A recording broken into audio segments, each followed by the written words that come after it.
Hi అండి, ఈరోజు మువ్వ వంకాయ చేస్తాను. దీనికి ఇగోటండి ధనియాలు, మసాలా, ఇగోటండి ఈ టమాటా, అల్లము. మేమైతే ఎర్రుల్లి తెల్లుల్లి వేసుకోవట్లేదండి, మీకు నచ్చితే మీరు వేసుకోండి. నేను కిలో వంకాయలు కొనుక్కున్నానండి. ఇక ఇలాగ కట్ చేసి ఉప్పు నీటిలో వేసుకోవాలి. ఇప్పుడు ఇవి ఆయిల్లో వేపుకోవాలండి.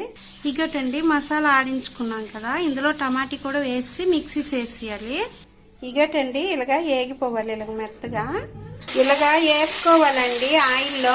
చాలా బాగుంటుంది ఈ రెసిపీ. ఇగోటండి పోపులు, కరివేపాకు, మిరపకాయలు, జీలకర్ర, ఆవాలు, మినపప్పు. ఇగోటండి మసాలా ఉడుకుతుంది కదా, కారము, ఉప్పు, పసుపు వేసుకోవాలండి. కారము, ఉప్పు వేసుకున్నాం కదా, ఇది కొంచెం ఉడికాక వంకాయ వేసుకోవాలి. ఇక ఇలా ఉడుకుతుంది కదా, ఇప్పుడు వంకాయలు వేసుకోవాలి. ఇగోటండి వేస్తాం కదా, ఇలా ఉడుకుతుంది, కొంచెం వేసుకోవాలి.